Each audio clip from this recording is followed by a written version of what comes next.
So Ted, when your teacher was smacking you on the fingers with that ruler, did that help your muscle memory? Not at all.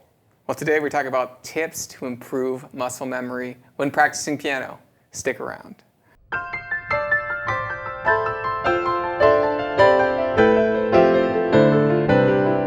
Hi, this is Ted with Alamo Music Center in downtown San Antonio, Texas. I'm Patrick Marr. You can find us online at alamomusic.com. If you haven't already, please subscribe to our YouTube channels, check out our other videos, sign up for notifications, like our videos, leave us comments. We really appreciate your support and we love to interact with you guys. Ted, this is the closest thing we're going to have to a workout video. Like a practice class or a jazzercise. A jazzercise or but on a piano, it actually can be a jazzercise. Well, yeah, but what I'm going to do is I'm not really going to demonstrate. I'm going to talk a lot about this muscle memory because do you know where muscle memory begins? I don't actually. It all begins in the brain. Oh, okay. So let's just take out a piece of make-believe music. And rather than go to the piano and put it up there and try to play it, I'm going to sit here and study it. Okay. Okay, so one of the first things I do when I get a piece, if it's a classical piece or if it's an accompaniment piece, if someone says, hey, I wrote this song, can you play piano? I want to record it. And we're going to go, just if you're going to go rehearse. First thing I do is I look at it, and if it doesn't have it there, I'll make it there, a chord chart. Okay. Just like if you were playing guitar or pounding chords on a piano. A chord chart is the beginning of putting the muscle memory into play. Because muscle memory is when you're playing. In order to put it in, you have to know where it's coming from. All instructions that you play come out of your brain. Okay. Even if they're muscle memory. The idea behind that phrase muscle memory is you learn something, particularly with your non-dominant hand, like your left hand in my case. Some people, it's their right hand. The majority of piano players are right-handed. It does make it a little easier. If you're a left-handed piano player, you struggle. Really? The ones I know struggle. Okay, and they're awesome. They play, but the first time I hear a guy play, I go, man, this guy, I bet he's left-handed. So you can always tell a left or right-handed player if you've been around him enough. So the muscle memory comes more into like the non-dominant hand is what you're saying? The non-dominant hand. That's interesting because we were talking about guitar earlier. Right. And about how guitar is primarily an instrument you're relying heavily on muscle memory. And a lot of the technical work is done. Well, now think about it. It depends who you ask. What's the dominant hand in playing guitar? Is it the left hand or the right hand?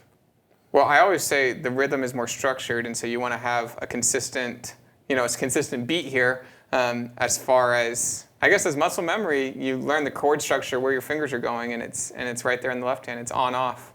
Yeah, but the classical guitarists, they tell you the beauty of the instrument is in the right. Okay. But they hold the guitar weird. They do. But now you think about rock dudes and guys that play and sing, even like Bob Dylan. You think he's up there counting to 4, or do you think he's actually counting in his head? Any guitarist is counting in his head when he's playing the strum. No, that's the strum in his memory. It's just like playing a tambourine. It's memory. It's right there on the beat, okay? And so in order to do that on a piano, you have to get your fingers and your hands coordinated to where they can play on the beat. That's the hardest thing for most pianists to do, is to be right on time, not early and not late. Yeah, they're going to be acting in motion while the beat's hitting. Along with the drummer, not ahead of them and not behind them, okay? And so how do you create that muscle memory? Well, I did a short video one week, you weren't here, with Cooper on, and we talked about chord structures and color coding, white, black, black, black, all white. Okay, so that's the easiest way to understand playing piano like the guitar when you're playing chords. But the next thing that you want to do, and this is to invoke your muscle memory, is you want to use muscle memory on your chords, on your scales, and on your arpeggios, okay? And then you also do a plagal cadence, which is a 1, 4, 5, 7, back to 1. So each chord, so you play a scale and you do your 1, 4, 5, bum, bum, bum, bum, bum. So you do that. But part of getting the muscle memory from the music, so you have your chord chart, is you look at what's in the bass note and how you're going to voice your chords. That tells you hand positions. And hand position is one step away from muscle memory. Okay, so if the song is CF, there's a bunch of different ways you can play CF and change it. And all those are contained based on the player's experience or how they're learning more muscle memory. Okay, and you take your instructions and then you sit down, it's this hand position, then I'm gonna go here, and you kind of play the song in your head. and you're figuring out where you're going to put your hands to play the song. And if they say, oh, in the last verse, I do it real dramatic. I want the piano up real high like a music box. Different voicing. It's different voicing that's not in the music. So then you're at AVA, you put your notes, and then you work on a little part up here so that you can accompany this person. The way that muscle memory literally works is it's brainwashing. It's brainwashing a particular function of your hands. We take stride piano, which is a broken chord, a bass note and a chord, another bass note and a chord, another bass note and a chord, and you go real slow, boom, dunk, doom. So slowing it down? Very slow. And you tell yourself, if I could play this song from beginning to end, for example, The Entertainer by Scott Joplin, I'll be doing this 58 times, this phrase. So you need to practice it until it's just at least 58 times in a row with nothing else. You sit on your right hand and just sit there and do that, and just do that, and do that, and do that. And then you're thinking, oh, the song doesn't just go like that. It's got this in it. And so then you can try to do this on your leg or on the piano. But what's really interesting is you will make it as far as you do until your right hand screws up. Your left hand will always be right there where it's supposed to go. It's almost like it knows what to do when it's supposed to do it, but you don't have to think about it. Sometimes there's a couple of online books, how to practice the piano, and they tell you in there that some of them refer to that phrase as ghosting because it gets instructions and it does stuff without you having to think about it. It's like automatic. Okay, muscle memory in a way equals like brainwashing, the same as like memorizing something or automatic. Okay, so it's like an automatic function. It's like a cruise control. Right? Cruise control, Okay. And so another example I will give, and this is a true example. If you're a lot of times a piano student, you need to learn the C major scale, just so you know how scales work and know that there's 12 of them there, but this one is all on one key. You can translate it later, scale. So it's like, you play it on your right hand, 1, 2, 3, thumb goes under, 1, 2, 3, 4, 5, and you come down backwards, 5, 4, 3, 2, 1, 3, 2, 1.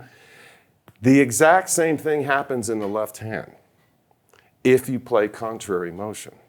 So you go, instead of going up the scale, you start off the left hand going 1, 2, 3, thumb under, 1, 2, 3, 4, 5, and then 5, 4, 3, 2, 1, 3, 2, 1. So both hands have the exact same fingers, 1, 2, 3, thumbs under, 1, 2, 3, 4, 5, 5, 4, 3, 2, 1, 3, 2, 1.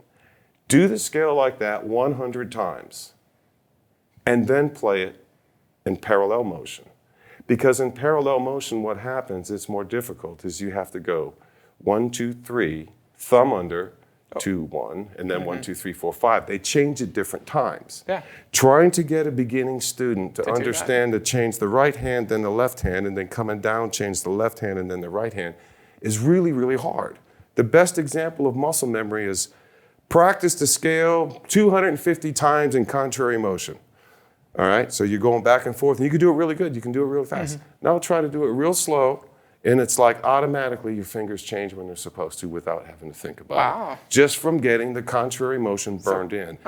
Works for any scale. I'm going to try that when I get home. Most of the scales that we play, with the exception of the odd ones like B and F, are 1, 2, 3, 1, 2, 3, 4, 5. Whether there's black keys involved or not, it's going to come. Sometimes, if you start on a black key, it's going to start off 2, 3, 1. Okay, so on the C scale, just try that. Play it a whole bunch of times and then do it. If you can't play a C scale in parallel motion for 4 octaves with the accents coming back, the way to practice is to do it in contrary motion, at least 2 octaves. And you can put your accents in it, dun, dun, dun, dun, dun, dun, dun, dun, dun, and come all the way back down. And don't work on speed. Work on accuracy and precision. And then set a metronome. Your drummer. Very slow, so that you get precision and you get accuracy, and then you speed up your metronome gradually until you get to a comfortable pace. And keep doing that before you ever try parallel motion.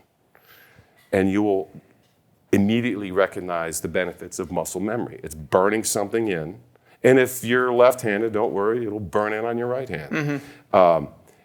That is how muscle memory works. And the same thing if you take apart any song, and this is interesting. If you take apart Für Elise, and you work out and you look at the music, you find out that about 78% of the song is a single phrase that no one plays correctly when they walk in the store. But that is more than 70% of the song is just that E7 to A minor and back and forth. When you put the other passages in there, even the turnarounds, it makes up such a small percentage of the song. But the problem is you have to play that small percentage of the song with the same accuracy and precision and timing 70%. and delicacy enough as you do the 70%. And that's where muscle memory comes in. Muscle memory also works to the point where it's like if you have the song memorized and you're playing a recital, okay, this is the second time through this part, so I go a little softer. And then at the last time, which is really the third time, you go really loud, and then you pull it back and go to the other part. That's how you start using muscle memory for more things other than just playing. What I think is interesting is, and this is a phenomenon that happens, I feel like, to a lot of people, is that like, they haven't played for a couple years. It's like riding a bike, you know. They haven't played for a couple years. They sit down and they start playing something, and it's pretty accurate actually the first time. And then they start to think about it. They start to think about what they're doing, and they completely blank. They sit there and they're like, "Wait, what was I just doing?" What is that phenomena? Is that muscle memory shorting out? Is that you overthinking it? That's someone trying to jump back into the nature of muscle memory. And it's rusty. Which is repetition. Which is repetition. And see, this is the other thing, is when people are learning piano, and a lot of times, I don't want to fault instructors, but a lot of times, they never really taught piano properly, at least when I was younger. I didn't think so, because all the emphasis was on they had the ruler. Taking the music and making you play it over and over and over again without ever really hearing it accurately once. Okay, that's like, you're going to read this sentence perfect, and you never said these words before, and you don't get to hear another human being say these words. Well, I don't know how to pronounce. I know how those letters are supposed Advantage. Yeah. No, it's an advantage, okay? There's different ways to pronounce, okay? So piano, they force you to look at the music and make the right decision with your fingers and time and motion. It's not right. How about if I listen to it? Let me get my phone and I'll listen to it 100 times, then I can do it. Yeah. Just like that the first time. And years ago, you had to get the CD or have the record, and it was you had to make an event of it. You had to look for it. They had to have it in stock. You had to do. Hope it was in tune with your instrument at home. Okay. Yeah, and so there's, with modern technology, using things like your phone, using things like YouTube, using things like lesson apps, scale apps. A lot of digital pianos actually have some of the scales built into it. Teenagers, if you talk to a teenager or any kid that's learned how to play piano off the internet, you mentioned muscle memory. They know exactly what you're talking about. Do it enough times, like in the video, and it becomes natural. Then you can sing on top of it and play a bass part on it. I heard my cousins playing piano the other day, and you know, I was like, did your teacher teach you that? Did you read it on sheet music? They're like, oh no, I watched the videos, and he was sitting there playing it from memory right there, and he knew. Some people call that cheating. I call that playing the piano with the least amount of instruction as possible. Yeah. Okay. And so I think that's so. I'm trying to break down exactly. So I mean, I think what your big points were mapping it out. I think it's important, especially if you don't have a roadmap at first, mapping it out. Saying these are the chords I'm kind of going through, especially kind of in the pop element, which we're kind of focusing on, and kind of seeing where the structure of the song goes from a chord perspective, which I think is like a music theory tip almost. It's like, know exactly, because it can look kind of jumbled on a page, but if you see where they're coming from, if you actually read the notes and where the melody's coming out and where the passing notes are, you see the chord, you map it out, you take it slow, you slow it down, you do the repetition. And you know, if you're gonna, like the 58 times, if you're gonna do it 58 times, do it 58 times, perfect, before you ever even try to put the right hand on the keys. That's it. And then you know, just set it to a metronome. Start slow, very slow, and then slowly build that up. And then, you know, after time, it really becomes ingrained with you. And what I've always, when I've learned how to play a piece or whatever, what I always realize is if I really struggle the first day and try to get some of the pieces down, the elements down, stop playing once I feel exhausted or whatever. Stop, and then rest, recover. And I sleep on it. I wake up the next day, and it's like, wow, this was so much harder yesterday. Your brain makes all the connections with the fingertips. Overnight. And all the fine skills. I told you, it's like magic. It's almost like brainwashing. It's automatic. It's magic. It's ghosting. And that's what muscle memory is. And a lot of the younger students that are learning off the internet, they know exactly what it is, but they weren't familiar with that phrase. But the minute they hear it, oh yeah, you just remember where to go based on touch. Yeah. Every guitarist I've known, whether they're a rhythm guy or a smoking hot lead guy, it's all muscle memory. And it's not just this, because this has to be timed with this in order for this to work. And the two of them together is another section of muscle memory. There's the independent muscle memory, just like on piano, and then there's the togetherness. Yeah. And then there's also the muscle memory you get when your drummer's over there and your bass player's there, and he's like, oh, it's the first time we try this song, and you know you're good at it. But and what's the feel going to be? What's the feel of all 3 or 4 players going to be? And so you get in, it's like, hey man, everything was cool till we got to the bridge. Let's go hit that. Okay, so then you go through it again. You find. And that's all that muscle memory is. And the thing about it is that it works immediately. If you spend 30 minutes doing stride piano, just all the white keys, chords, C, F, and G. Those 3 major chords, you could play a whole bunch of songs in stride style. Try to play any song you know with the melody, but try to play it with stride. It's like, well, what do I hit? Well, it's a C chord, so you're going to hit a C in the bass, then maybe an E or a G. Yeah, C chord, G chord. That's country. Dun-ga, dun-ga, dun-ga. You can play a country song with one hand on the piano, bass and chords. Okay, and that's muscle memory, and that's all you're doing is just breaking an arpeggio and hitting the chord. And it works. It's like magic. Like I said, it's like magic, but you have to spend time doing it. And I think it's important to come back the very next day and at least give it a try. Even if you don't have the time to put in the 30 minutes to an hour you put in the day before, just go over the passage you went over yesterday. It's really important to kind of lay that foundation, I would say. Oh, when you go to bed at night, it's your brain is like, oh, I can do that. It's superpowered. It is superpowered. And so again, this is tips for muscle memory. This is, how many years have you been playing? Since I was 6, and I'm 100 years, people, 100 years. And so, I mean, you play excellent, and a lot of the times I've seen you do it. It's like, oh, I haven't played that song forever, and you start playing it, and then you think about it, and you're like, I need to go over that again and practice it. And then the next time I see you, it's all perfect. It's just got to jog the memory a little bit. You do. You have to shake it, but a lot of times your brain is so powerful that we are only uncovering now today how powerful. We don't challenge our brains with physical coordination like on a piano. And so, so I think doing the exercise, making the chords, slowing it down, really stressing your fingers, stressing your brain, but then recovering from it and coming back the next day and knowing where you need to push yourself. Well, then you have the kid that says, yeah, but I don't want to practice. Okay, it is boring. Muscle memory is boring stuff to do on a piano. But you know what? When your coach says that your free throws percentage is in the dirt, I want you to do 100 free throws a day for the next 3 days. And the kid goes out there and does 100 free throws.